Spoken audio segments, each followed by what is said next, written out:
Salamat po sa inyong pagmamahal, sa inyong proteksyon na binigay sa amin nung kami natutulog kagabi at muli mo kami ginising para sa ganon. Lord, makarinig kami ng iyong mensahe sa araw na ito. Father, we thank you for the healing that we have received from you. We thank you, Lord, for the good health. We thank you for the provisions. We thank you, Lord, for the protection and all that we have, Lord, that makes us contented. Thank you, Father, for the feeling of contentment. Father God, ikaw lang, Panginoon, ang kailangan namin. At pag nasa amin ka, we are all sufficiently provided. I pray for those who are still on their way that you hasten their footsteps so they could arrive safely in time for your word. Holy Spirit, in the mighty name of Jesus, my Lord and Savior, anoint my lips, my tongue, my mouth, so that I could deliver the word of God in accordance to His will. And Lord, I pray that your word will not fall to the ground but accomplish its purpose on each one of us.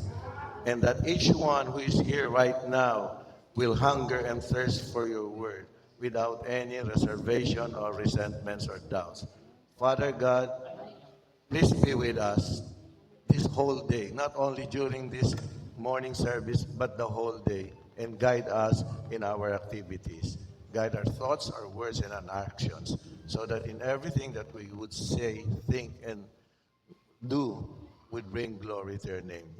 We bless your name, we glorify your name, in Jesus' mighty name. Amen and amen.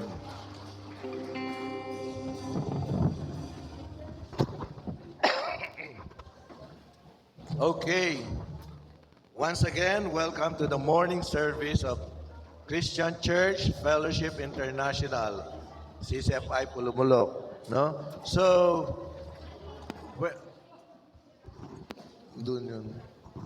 Pwede ko bang malaman kung sino ang mga first-timer today, kauna-unahan na pagkakataon na ikaw ay nakapasok dito sa sambahan ng Panginoon Diyos? Meron po ba rito? Kaway-kaway lang po. Kaway lang. Yan. Praise God. Good job. Good job. Dito po. Dito po. Dito po. Bakit wala kayong palakpak? Lakasan nyo. Dito sa side na ito. Okay. And dun. Praise God.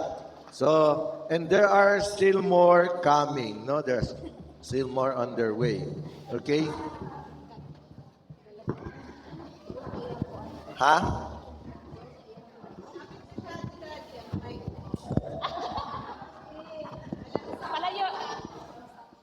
Ha? Basag?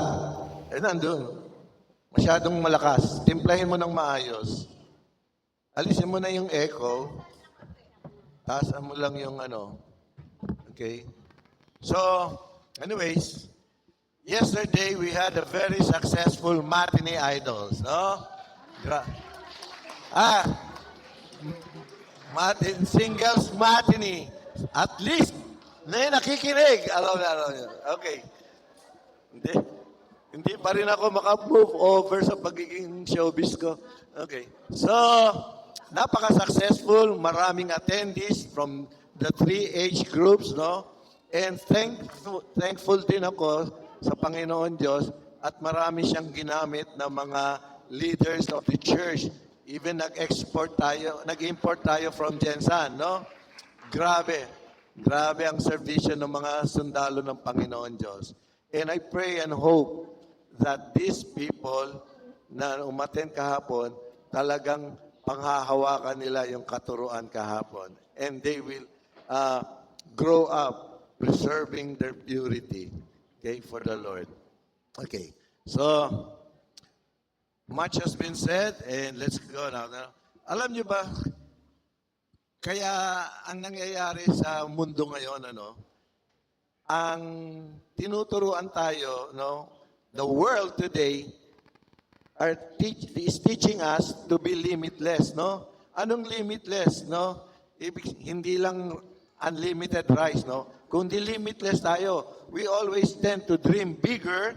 Gusto natin to become stronger than any other.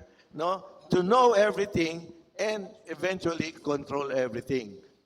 Di ba nangyayari yan sa buong mundo, no? Gaya ng dumarating na yung mga AI na yan, no? Nakokontrol na nila lahat, okay? But the Bible teaches something surprising. Kakaiba naman to, kontra kultura ito. God designed us with limitations. Nakalimutan ko, no? So, God designed us with limitations. So, it is God's design na meron tayong limitations, so we would depend highly on God, not on ourselves. And we would challenge creativity, but live in humility. Okay lang maging creative tayo to the max, pero we still stay humble. Pero there are some things na hindi natin kaya talaga. In our limitations, we reflect the glory and wisdom of our perfect designer, God. No? And limitations, let me remind you or inform you, are not punishment.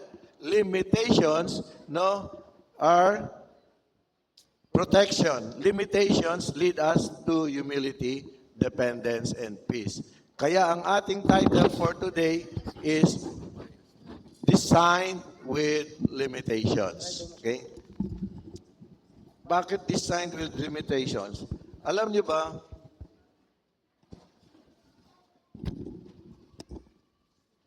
ayaw? Bakit ayaw?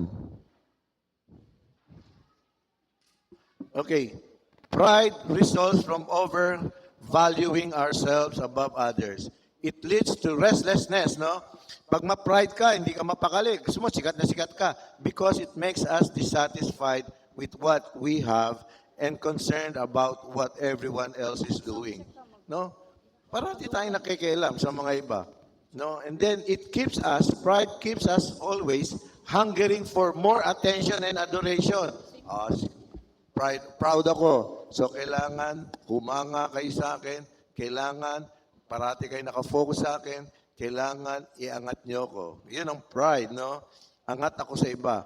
But by contrast, humility puts others first and allows us to be content with God's leading in our lives. Okay? Sino ang humble dito na nag-aalaw na si Lord ang sumakop sa ating buhay? Siya magpatakbo ng ating buhay. Okay? Dapat ganun ang anak ng Diyos. So such contentment gives us security so that we no longer have to prove ourselves to others. Let security and trust affect our perspectives and give us the strength and freedom to serve God and others. Amen? Okay? Si David shows us, o pinakita ni David in Psalms 131, and that psalm is titled A Song of Ascents to Jerusalem. No? Si David ang author niya, ang composer. It is about a simple trust in the Lord, childlike trust in the Lord. So may I request the body to please stand up as we read the key text for today. In Psalms 131, verses 1 to 3. All together now. My heart is not proud, O Lord. My eyes are not haughty, or things too wonderful for me. But I have stilled and quieted my soul. I am like a wind child with its mother. Like a wind child is my soul within me. Israel, put your hope in the Lord, both now and forevermore. Palakpakan natin po ang salita ng Panginoon. So, this short psalm, no, is a denial of pride, arrogance, and selfish ambitions, no. And borrowing yung komentary ni Charles Spurgeon, sabi niya, it is one of the shortest psalms, no, to read, but one of the longest to learn. One of the shortest psalm to read, but one of the longest to learn. Bakit? Because it speaks of a young child, but it contains the experience of a man in Christ. It speaks of a young child, but contains the experience of a man in Christ. Okay? So our first point is we are designed by God accepting our limits. Sino dito ang walang limitasyon? Wala. Lahat tayo may limitasyon. Amen? Okay. So, dito, David declares this his humble heart and renounces pride and arrogance. Kaya sabi niya, connect sa verse 1, my heart is not proud, O Lord. No? My heart is not proud. So you will see yung emphasis with reference to God. My heart is not proud, O Lord. Meaning, in the presence of the covenant God, the psalmist has experienced how wonderful complete submission to God is. Ang ganda pagka nag-submit tayo totally sa Panginoon Diyos. Kaya yung mga nagdududa-duda pa, nag-aalanganin na mag-submit totally sa Panginoon Diyos, better have a changed mindset. Wala tayong magagawa. It's all or nothing. Okay? So because of that, because nagkaroon complete submission si David kay God, David learned to reject pride. Si David came before the Lord in conscious humility. No, naintindihan niya yung principle explained in the Proverbs that are quoted twice in the New Testament. Ano po ito? No? God resists the proud but gives grace to the humble. So tignan nyo lahat ng mga scriptures na yan. Ano? You read it sa bahay. Nandyan lahat yan. Then, let's go to the next line. My eyes are not haughty. Haughty, not naughty. Although may mga naughty eyes, pero ito haughty. Si David learned to reject arrogance. So under the influence of pride, no, all of us become arrogant and look down on other people. Meron pa ba sa ating ganon? Minamaliit natin yung iba. Okay. Wala na dapat, di ba? So, meron tayong tinatawag, no, na, ano to? Huwag kang maghusga para hindi ka mahusgahan. No? Ayaw na magbully. No? Nagbago na ako. So, though David had accomplished great things and had a great destiny in front of him, he did not go around thinking of himself as better than others. Ini-equal lang niya. Hari ako, angat ako. Kailangan, etong pedestal ko. Mababa kayo, commoner kayo. Followers ko lang kayo. No? Hindi po yung ginawa ni David. No? Let's see what si Boyce, no, a scholar and commentator, said about arrogance. Arrogance is an expression of pride. It is the proud who are arrogant, but arrogance goes beyond pride in that it is pride looking down on other people. Okay? Kaya nga sabi ni, because of that, no, talagang nag-humble down dapat ang mga anak ng Diyos. Iwasan natin yung yabang, no? Huwag tayo magyabang. Kasi mga yabang na tao, mataas man ang lipad nun, pagbagsak, lagapak. No? Dagundong. So, I do not concern myself with great matters. Sabi rin ni David yan. No? So, napag-aralan din at natutunan ni David to learn or to reject or renounce selfish ambition. Okay?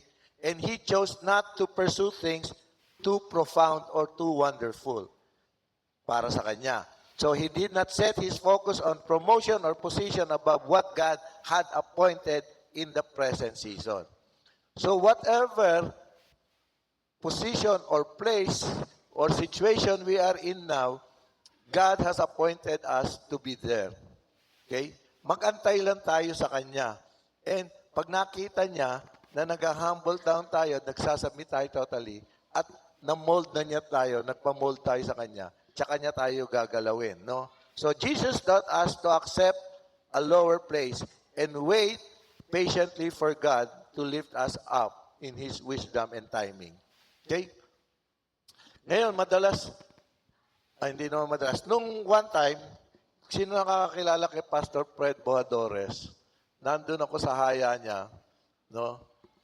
Kasama ng mga ibang pastors, tapos nag-testimony sila. maganda yung binibigay ni Pastor Fred na training sa kanyang mga leaders. Before you join any ministry, no, kailangan matuto ka muna maglinis sa simbahan. Because mababa yan, kung ginakaya mong gawin yan, then you are humble enough. Just like what Jesus did to His apostles when Jesus washed the feet of His apostles. Diba? I can do that. Sino gusto magpahugas ngayon? No? Kaya lang, hahaba oras natin. You know? So, next time. So, there are godly aspirations, you know? And there are also selfish ambitions. Okay? May godly aspirations, may selfish ambitions. Godly aspirations focus on God, meaning related to spiritual aspiration. Ang selfish, sa sarili. I, me, and myself. Wala na tayong ibang iniintindi, kundi yung sarili natin. Waikeber, wala akong pakialam sa lahat. Basta ang importante, ako lang. Okay? Wala dapat ganun sa anak ng Diyos, ano? If we consider ourselves as children of God, hindi dapat tayo ganun. But you know what? Frequently, we exercise ourselves, no, in great matters by having a high ambition to do something very wonderful in the church. And that is why so very little is done. Nagka-ambisyon ka, gumawa ng malalaking bagay, ng medyo may impact. Pero, konti lang ang nagagawa mo. Di ba? Kung hindi pa natin kaya, wag tayo mag-ambisyon. Ay, antayin natin yung promotion ni Lord. Kaya sabi ni Charles Spurgeon, no, hindi the King, Charles Spurgeon, sabi, the great destroyer of good works is the ambition to do great works. No? So, baka meron sa ating iba rito, no, na pag pinaglilid mo ng prayer sa LG or sa food, ayaw na ayaw. Pag pinag-share mo ng pagdip, ayaw na ayaw. Pero ang gusto niya, mag-share sa into a large congregation, mag-preach dun. Mahihirapan po tayo, nasisira. So ano ito? Small things, start with small things. Ano yun? Sa Milo? Ha? Do not despise small things. Sa Bible yan, pero sa Milo, great things start with small beginnings. Okay?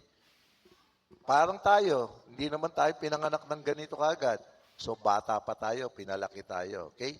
So, God designed us with limitations, so we would depend on God, nothing else. And limitations are for our protection. Limitations leads us to humility and peace in ourselves. Okay? Great matters or things too wonderful. No?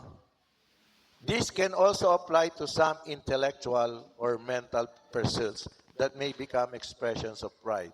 In pride, we can demand to know aspects of God's will or mind. Ganyan ang nangyari kay Job, di ba? Kung babasahin natin yung kay Job, yan ang sin ni Job, of which Job repented. You can read the Job again, specifically nasa chapter 40 yan. Verses 1 to 5 and 42 verses 1 to 6. David understood very well the principle of Deuteronomy 29:29. At ano ito? The secret things belong to the Lord our God, but the things revealed belong to us and to our children forever, that we may follow all the words of this law. Kaya, what we know right now about the Lord, about His Word, about His purpose, about His commandments, have been revealed to us. Hindi na po mystery. And how do we know that? Let's read the Bible. Every day, do our devotionals faithfully. No?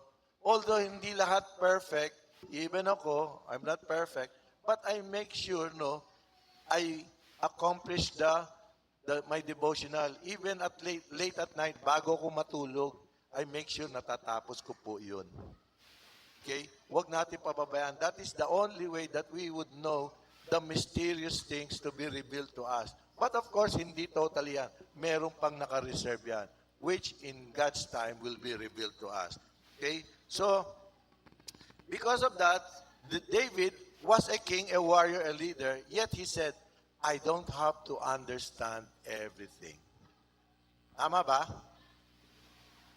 Pero itong katotohanan, pag tinanong mo ang anak ng Diyos dito sa atin, nagawa mo na, nakapagdibo ka ba? Nagawa mo na ba yung dibo mo? Hindi ko kasi maintindihan eh. Kung ano yung nakalagay doon. David didn't have to understand everything. You pray to the Holy Spirit, ask for wisdom, ask for a revelation of that word. Kasi mga iba kaya hindi natin maintindihan sa totoo lang. Miski ako nangyayari sa akin yun.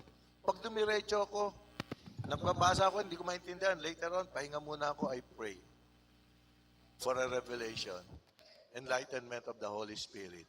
And then, darating na yung message. Okay? Now, remember, God is infinite, we are finite. God is sovereign, we are dependent. God is all-knowing, we know in part.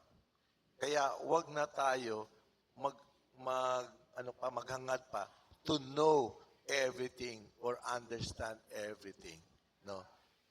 And then, etong human beings, we have limited strength. We have limited knowledge. We have limited time. We have limited control. Limited knowledge. Hanggang saan ang abot ng kaalaman natin? Ang lakas natin hanggang saan? No? Ang oras natin, hanggang kailan tayo buhay? Hanggang kailan natin hindi tayo mag-worry na, kasi marami akong gagawin, hindi muna ako mag-church. Kasi may atinanap, may mga negosyo dating, hindi muna ako. Remember, we don't have that luxury of time. What if after that, nagpalibang ka pumunta sa church and then biglang dumating appointed time nyo? Natin. No? So, and then we have limited control. No?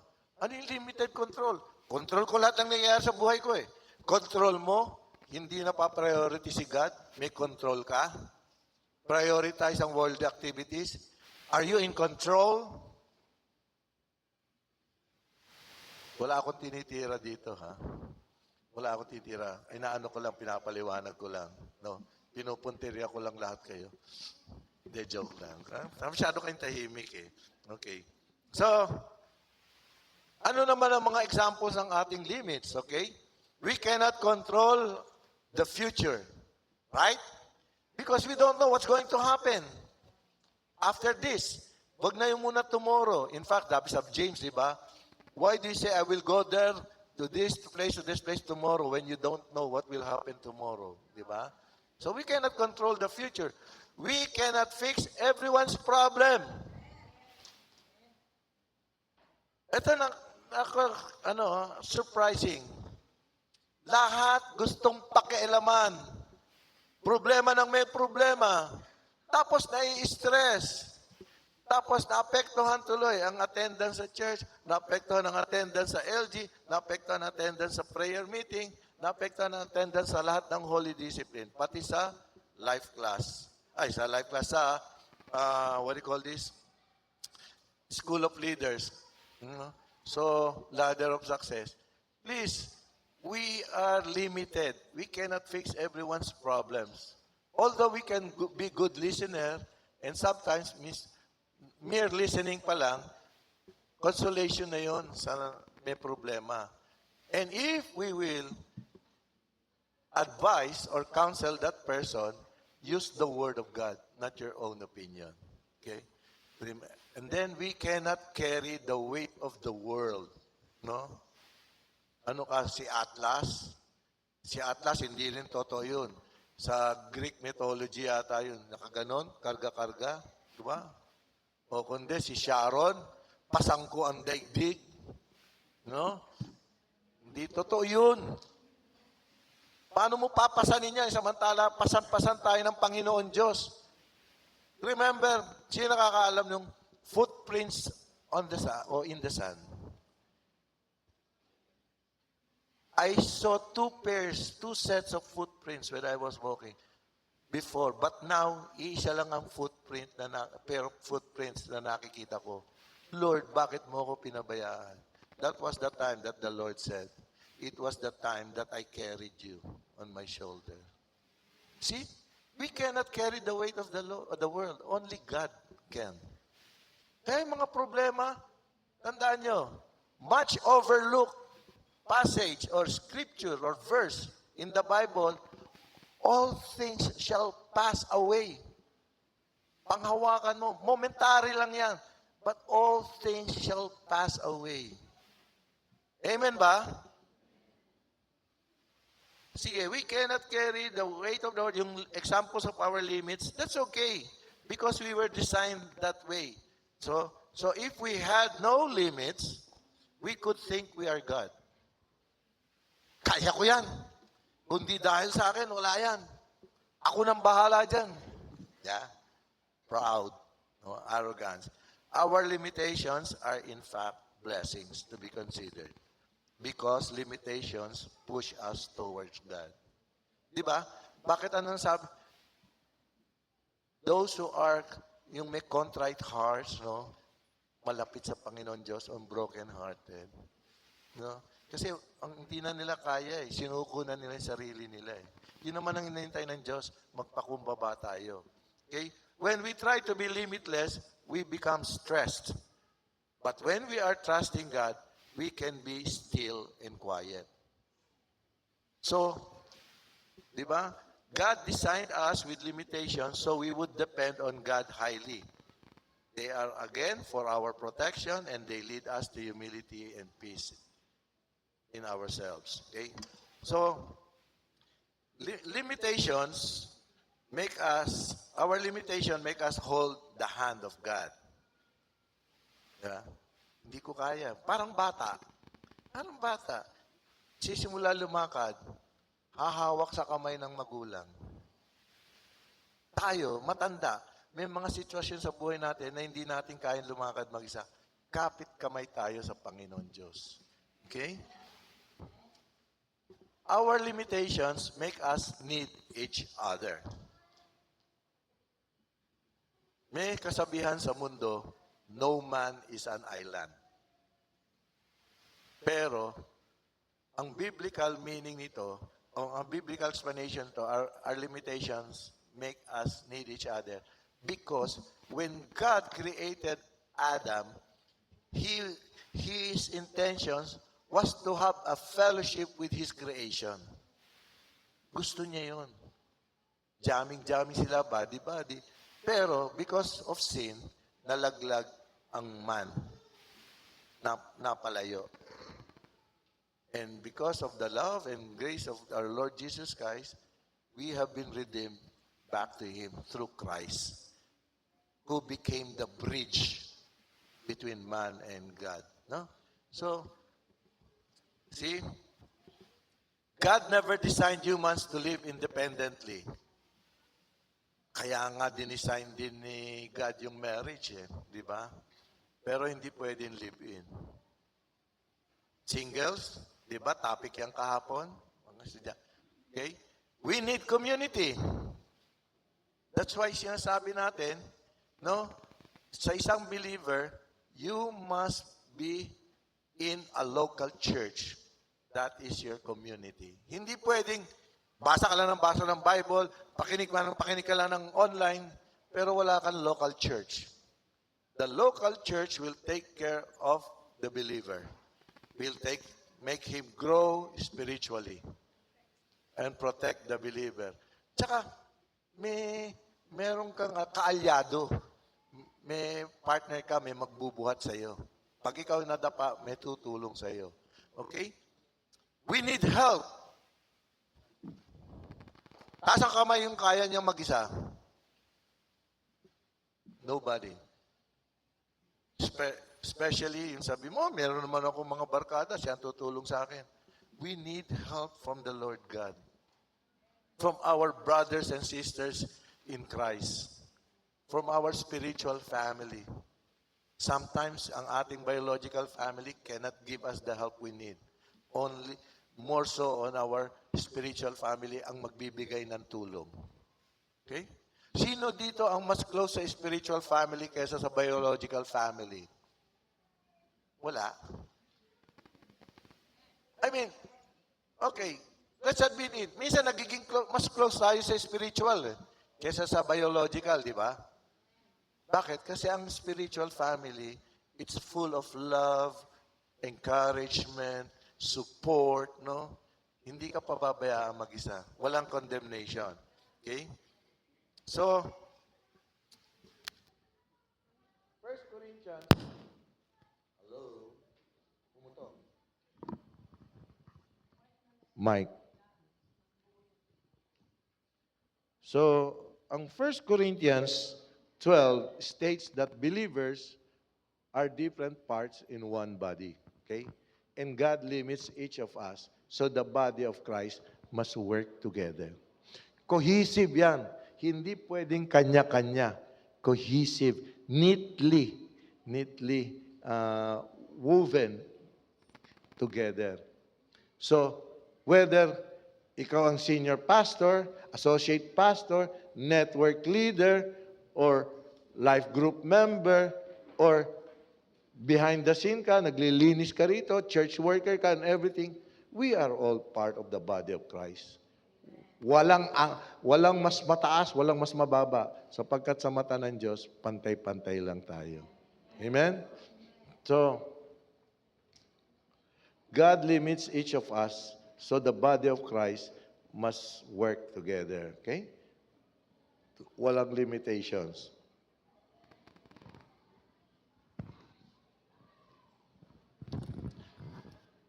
So, our limitations, no, on the third point, allow God's glory to be seen in what we do. When something great happens through limited people, everyone knows God did it. Wala na pong iba. For example, yung mga passion, no, of LG leaders, no, life group leaders, COF in schools, happiness group, they cannot do that alone. It's because God did it. The church facilities built, like CCFI Jensen, Pulumulok, dun sa may season, no, sa may season, sa Maitom, sa Uhaw, no, sa Alabel, and there are other 25 others. Hindi kaya ng CCFI Jensen mag-isa yan, o nila Bishop. It's because God did it, approved it, no? And the mentoring of churches in Mindanao, Luzon, Visayas, God is doing it Himself. Wala tayong pwedeng ipagyabang. Even our lives, even our businesses that we have, yung progress nun, yung accomplishments natin sa trabaho, sa eskwelahan, estudyante ka, it's because of God's doing. Our limitations allow God's glory to be seen. Our weaknesses become the stage where God displays His strength. See? Ano? Ano yung kanta? When I am weak, I am strong. Di ba? Kay Dan Moen ba yun? When I am weak, I am strong. Because our weakness becomes the stage where God displays His strength. Okay? Ngayon, eto si Paul, no? Maganda itong si Paul, ang observation niya sa sarili niya. Okay? In Philippians 4:11, sabi niya, I have learned to be content in whatever circumstances. He is no longer in need, no? And then pagdating sa 12, I have learned the secret of being content. I know what is to be in need and I know what is to have plenty, but I have learned the secret of being content in any situation. Bakit? Ito po ang kanyang sikreto. I can do everything through Him who gives me strength. Okay? Palakpakan natin, Panginoon. Now, yung mga pinanghihinaan ng loob, yung mga pinanghihinaan ng katawan, yung mga low bat, yung mga alam nyo ba, Lord, I can do all things through Christ who gives me strength. Lord, kailangan umatin ako. Anong pagod nito? Alam niyo, pag ginawa niyo yun, mawawala yung nararamdaman niyo. Marirejuvenate kayo. Mabubuhay uli ang dugo sa inyong katawan. No? Magsisirculate ulit. Mababago ang takbo ng araw na yun pagka ginawa niyo, nilabanan niyo yun. Okay? So, the secret of the Christian life is not self-confidence.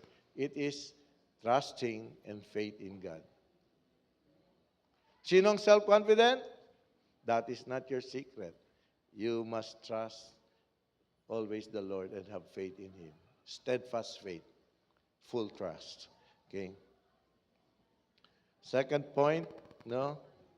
We are defined by truth, and humility brings peace. Nakakasunod ba tayo? Ha? Or medyo mabilis ako? Kasi inuorasan ako ng... Okay. So, defined by truth, humility brings peace. Okay? Psalms 1:3-1 said, David said, I have stilled and quieted my soul. Okay? Sino ba ang binabagabag pa dyan? Sino pa ang magulo, ang hindi niya alam kung ano ba itong nararamdaman ko? Bakit windang ako, no? You know, instead of proud pursuits, si David determined to find satisfaction and serenity of soul, content with God and His works. No?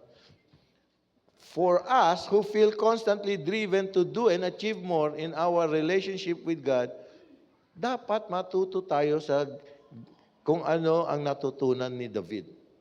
We must learn what David has learned, no, in this psalm. Kaya si David praised this with an emphasis on what he did. Of course, no, hindi solo niya. It was ultimately the work of God within him. Bakit? Nag-total surrender siya.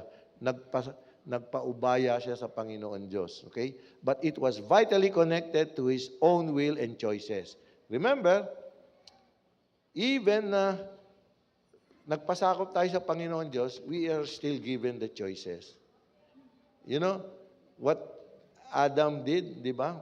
Nagkamali siya ang choice. Kaya, kanina tinitignan ko yung punong yan eh. Baka may umakyat na babae, kunin yung pula eh. No? Matempt, no? So, mali ang naging choice ni Adam. Pero si David, ginamit niya wisely. God did not do that for him alone. God used the operation of David's choice. So we must also choose to calm and quiet our soul. Di ba? Pagka ninenervous ka, natataranta ka, paniki ka, hindi mo na alam. Sample of a Sample of a person who's panicking, no? Na overcome ng takot, no? Nataranta siya. Remember, pag may sunog, naniniwala ba kayo ang babae kaya magbuhat ng refrigerator? May labas? Adrenaline rush. And buntis pa yun. Hindi, totoo, may nangyari. Pero, nung nawala na apoy, hindi na niya maibalik. Totoo yun. Totoo. Hindi na siya makabalik. So, kasi agitated siya. No? Okay, adrenaline rush. That's the right term. So, we must choose to calm and quiet our soul. Halimbawa, sa mag-asawa or sa parents, children, no? Pag mainit ang ulo, hindi ka palagay, anong lumalabas? Diskusyon, argument. Miski sa discipler, ganun din na nangyayari. Walang paruruunan. So we must choose to calm and quiet our soul. Sabihin mo sa katabi mo, calm and quiet your soul. Alam niyo bakit naging successful si David? Because he enjoyed the walk with God in which he stilled himself and quieted, his soul.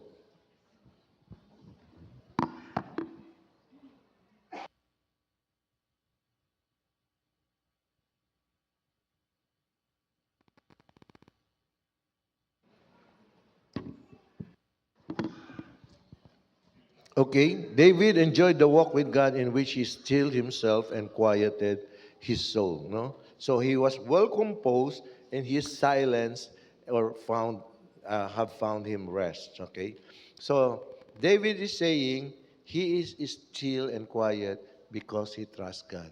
So any one of us who fully trusts the Lord in any given situation or in any area of our lives, it is a sign that we fully trust the Lord. Wala dapat mawiwindang. No? Problema, Lord, angat ko to sa iyo. I'll just do my part. You take care of the rest.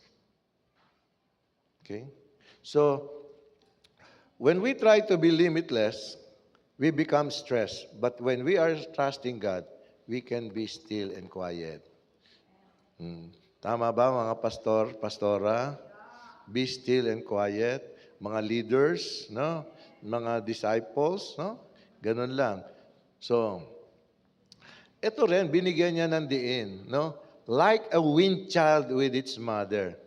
Alam niyo ba, what is wind, no? Or weaning? It is the gradual process of transitioning infants from relying on breast milk or formula milk to consuming solid foods and other liquids. Therefore, it is a step up from baby to a young child. Okay? And the Hebrew word for weaning is gamul or gamal, which actually means to become a person. Natatandaan ko si Andrew may palabas, o kanda yata yung gamol. Di ba, gamol? So, yun palang ibig sabihin nun, gamul or gamal, to become a person. Okay? So, David declares his contented heart and contentment like a child, no, a weaned child. So, just as babies are weaned from milk to solids, may we be continually nourishing ourselves on the Word of God and allowing it to shape our lives so that we may progress from being spiritual babies to more mature Christians. Ganda, no? From being spiritual babies to more mature Christians. Pero ang totoo, why are there still spiritual babies at hindi pa sila nagmamature? They are not yet weaned. No? Bakit? Tignan natin ang sinasabi nitong mga sumusunod. Okay? Basa.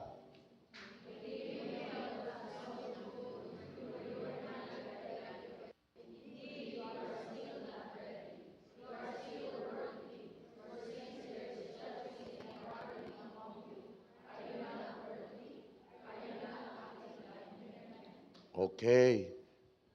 Meaning, si Paul, ina-address nito yung mga believers, matagal na sila, sinishare na yung Word of God and everything. Ang meeting nga nila halos everyday, no? Pero, they are still worldly. So, hindi pa sila nawi-win. Hindi pa sila naiwawalay. Bato-bato sa langit, tama ang bukol, no? So, it's the Bible speaking. So, we need not to be worldly anymore. Okay? Next, anong sabi sa Hebrews 5:12 to 13? Basa.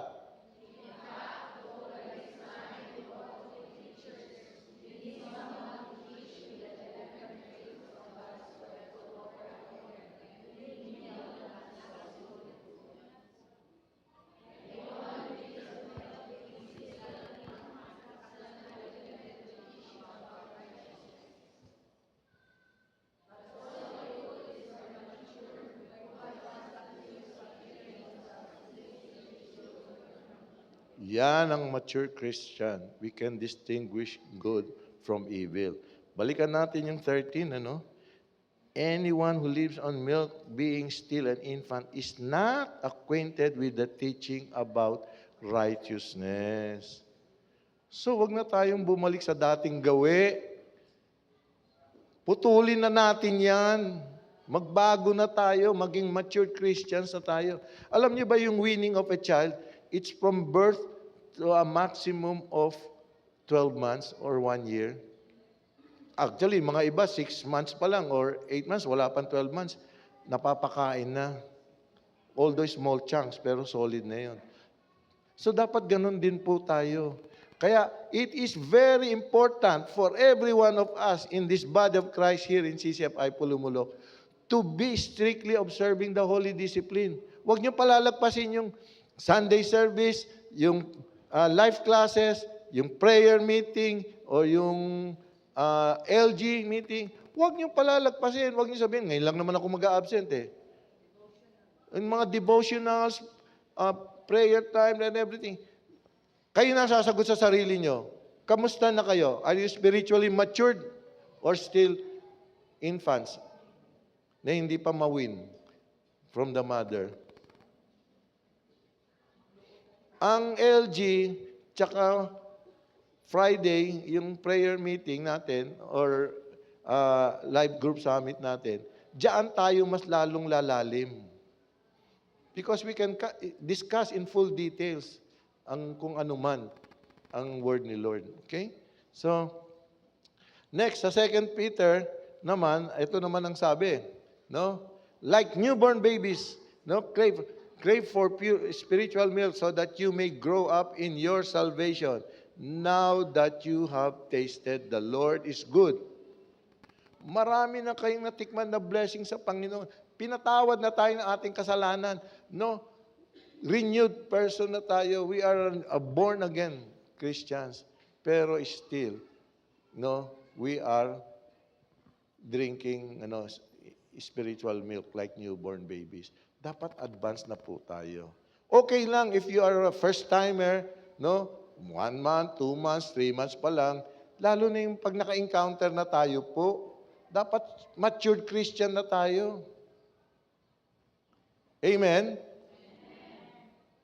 Masyado mamabigat ang preaching. Eh, yung sinasabi ng word ni Lord eh, no? So, okay. Like a weaned child is my soul, no? So, the weaned child comes to realize that the denial of one of the mother's gifts does not mean denial of the mother's presence. So he comes to love the mother herself instead of the gift received from her. So tayo, we should love God instead of the blessings alone that He has given us. See, God, although man, acts also as a mother to us. Okay? So, this phrase is repeated for emphasis. Tingnan nyo, di ba? I am like a weaned child with its mother, tapos like a weaned child is my soul. No? So we regard the process of weaning as natural, but the child likely regards it as a battle. So if you're still struggling with your spiritual maturity, with your spiritual growth, that means baby pa rin tayo, kaya tayo nag-struggle. Okay? So what David wrote of here was contentment with God, that God did not come naturally, but through victory over what comes naturally and the habits associated with previous experiences. Okay? Another scholar, si Morgan, says, the weaned child with its mother is the child who has learned to be independent of that which seemed indispensable, and indeed was so at one time. So the Word of God is going to win us from our spiritual infancy. No? Okay. And where will it win us? Don't know? Win from what? From self-sufficiency, self-will, self-seeking. No? From creatures and the things of the world, not indeed as to their use, but as to any dependence upon them for His happiness and portion. You see, the blessings we receive, minsan doon na tayo nakadepende, nakalimutan natin the giver. Kaya yun nang ina-idolize natin, yun ang priority natin sa everyday na gawain natin. No? Minsan, or most of the time, nasa-set aside si Lord. Again, paulit-ulit na sinasabi, ang ating mga activities, holy disciplines, may fixed dates yan. Hindi biglaan yan. Kung meron man, very seldom. No? Fixed dates yan. Kaya wag na kayo makipag-appoint sa ibang activities. Remember, yung ibinigay niyong oras, panahon sa Panginoon Diyos, isusukli niya sa inyo mas higit pa. Wala kayong talo. Okay? So when God allows things or circumstances in our life that win us from things we have relied on, we should never despise it. Okay? Ito na naman ang sabi ni Charles Spurgeon. Blessed are those afflictions which subdued our affections, which win us from self-sufficiency, which educate us into Christian manliness, which teach us to love God not merely when He comforts us, but even when He tries us. Diba? So, a weaned child is calm, not demanding, not anxious. Kaya, sabi ni David, no, my soul is quiet because I trust God. Bagabag ang kaluluwa natin. Our soul is disturbed because we will leave behind our businesses, we will leave behind our careers, we will leave behind for a specific date and time. Hindi natin mapabayaan. Huwag tayo mabagabag. Just quiet. Be quiet and still because we trust God. Ano yung verse?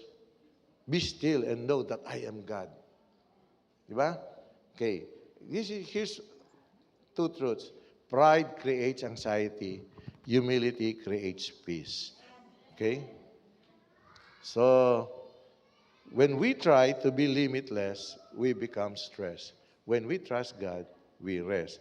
Kaya anong sabi ni Jesus sa Matthew 11:28? Basa!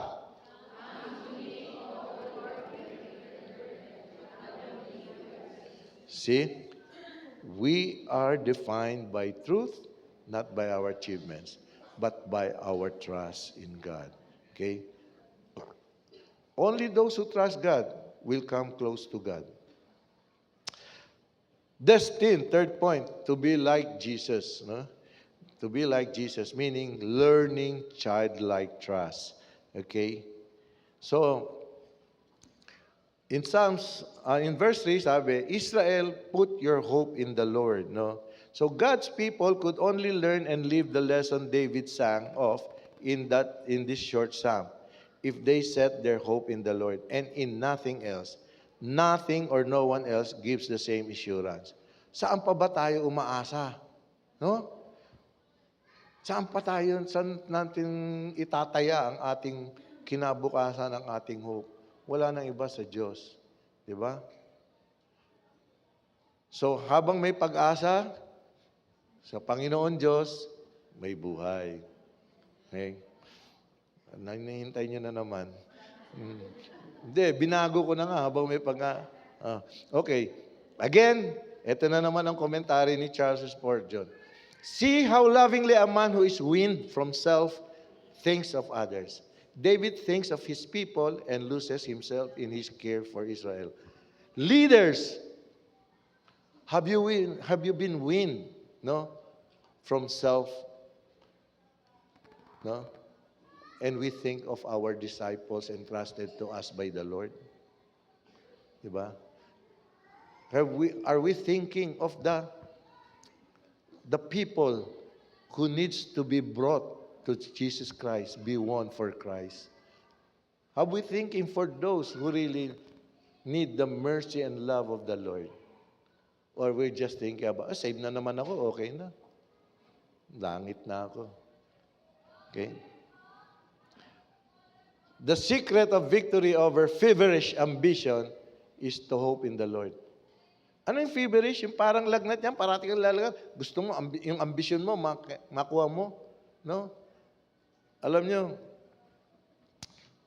I remember si CJ, nung mag-testimony dito, she was applying for a job. Yung first job niya lang dapat. So maganda ang mga opportunities, maganda, no? Pero may hitch, mapapabayaan niya yung ministry. Nag-pray siya, hindi niya tinanggap. And then may binigay si Lord na maganda. So tuloy-tuloy ang ministry niya. A working woman, pero nakakapag-attend ng COF on weekdays, no? Faithfully committed sa kanyang ministry dito, tsaka sa Pixel, no? Sa Wavelength, sa Rhythm. And then not that, she was enticed to go to Japan Pero pinag-pray niya, ayaw pa rin niya i-give up ang ministry. So that is what, palakpakan po natin. So kung siya ay feverish, gustong-gusto ko mag-abroad talaga, gusto abroad. Minsan, inuunahan natin ang Panginoon Diyos eh. Pero anong nangyari? Windang-windang. Permissive will, bibigay ng Panginoon Diyos yan. So let's just wait for God's timing and kanyang blessing. Alam mo niyo ba si Jesus, no? In verse 4:34, sabi niya, "My food is to do the will of Him who sent me and to finish His work."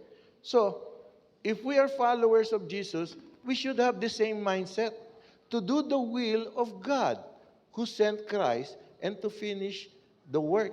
So, si Jesus nga, na anak na ng Diyos, showed perfect humility. Though He was God, He trusted the Father completely. And He prayed, depended, and obeyed the Father. Why can we not do the same? Mahirap. Yes, I know. But we need to take the first step to do it. Hanggat hindi natin aksyonan yan, hindi mangyari. Alam nyo, I just hope I'm wrong. Ang isang pumipigil sa atin para sumunod kay Jesus is because that we are still in bondage with sin. Meron pa tayong daladalang bagahe. Pero bitawan natin yan, walang problema sumunod. Okay? Sinabi rin ni David sa Psalm na yan, both now and forever. So, the decision to place one's hope in the Lord must have a beginning point. And that point should be now. Now. Sabi mo sa katabi mo, now na. Okay, from that point, it should go forth and forever, never ending. So, ibig sabihin, pinatawad na tayo ng Panginoon Diyos, no? Pagdating doon, dire-diretso na. No looking back. Huh? I have decided to follow Jesus. No turning back. No turning back. Alam niyo yung istorya noon? Napakaganda. I-search nyo. Okay? So, sabi nga ni Charles Spurgeon about forever, it will endure forever, but it does not have a beginning. If there is any unconverted person, take note, if there is any unconverted person here who cannot understand all this, I pray the Lord to make him a child first, and then make him a wind child. So, infant pa yung taong yun. Bago ka pakawalan. Again, so, our destiny is not to be limitless heroes. When God works through us, through our limitations, people see that the power belongs to God. So our destiny is to be like Jesus, humble, trusting, obedient. In short, be Christ-like. Okay? So eternal life is knowing God and trusting Him forever. So,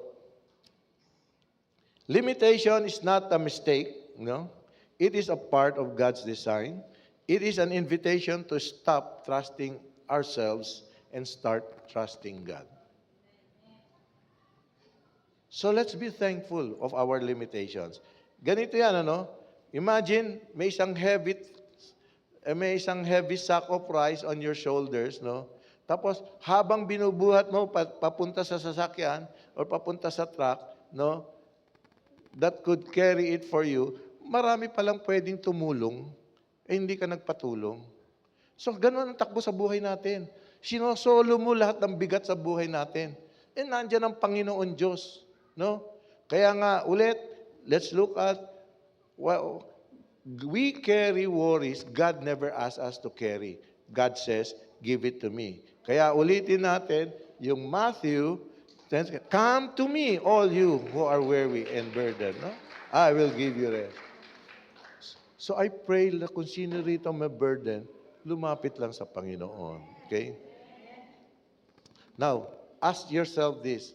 What worries am I carrying that belong to God? Where am I trying to control instead of trust? Am I humble enough to accept my limits? Okay? To do that, you must practice this. Pray when anxious. Say, God, you are in control, and rest in His presence. Okay? So, we were never designed to be unlimited. We were designed to be dependent, and in that dependence, we find peace.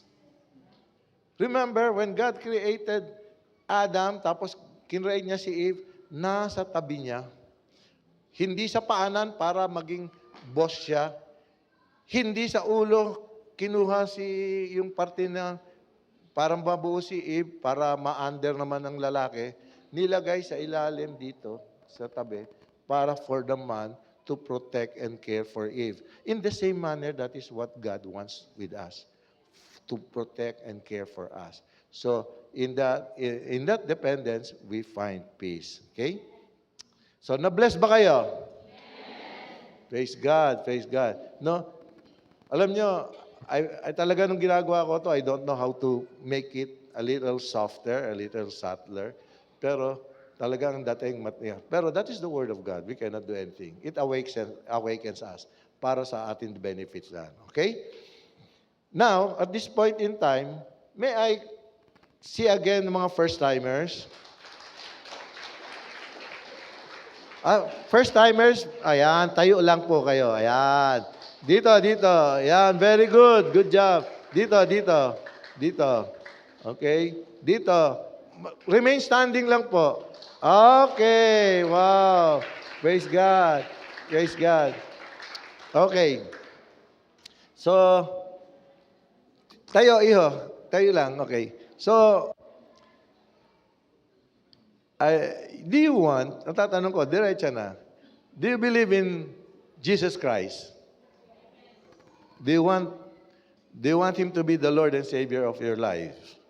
Okay, so follow me with this simple but very powerful prayer. Okay? And then, ang mga congregations, you can join us for a recommitment. Ready na kayo? You have to speak it out, no? Speak it out, okay? Abba, Father in heaven, I praise your name because you are the name above all names. Thank you, Father, for giving us limitations, which will remind us to always depend on you. Father God, at this moment, I truly want to be dependent in you. I have sinned so much and hurt you, and I ask for your forgiveness.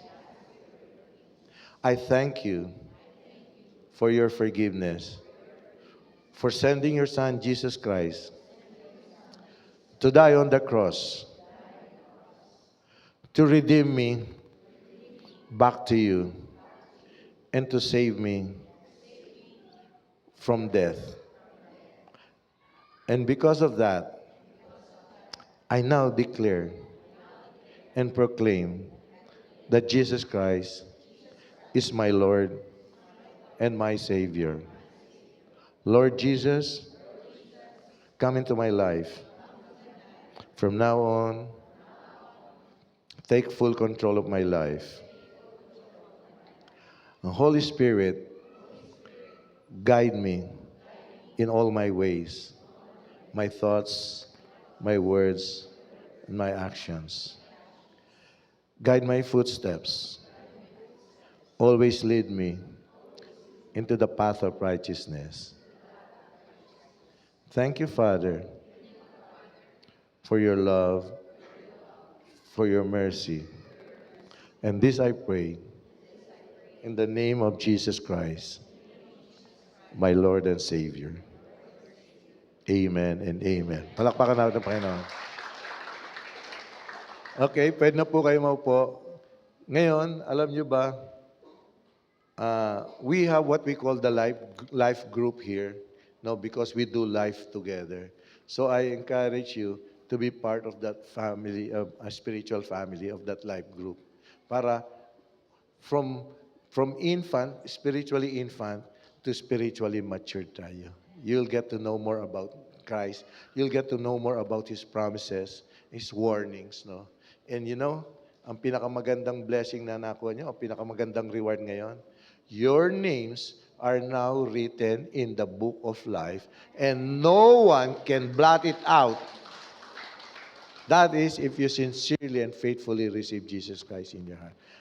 Anong resulta nun? We will have a changed life. The old has gone, the new has come. We are now a new creation in Christ. Amen ba? Okay, let me pray. Father God, we thank you for designing us with limits so we can depend on you. Teach us humility, quiet our anxious hearts. Help us trust you like a child and become more like Jesus. And this we pray in the mighty name of Jesus, our Lord and Savior. And all the children of God will say, Amen, amen. God bless you all.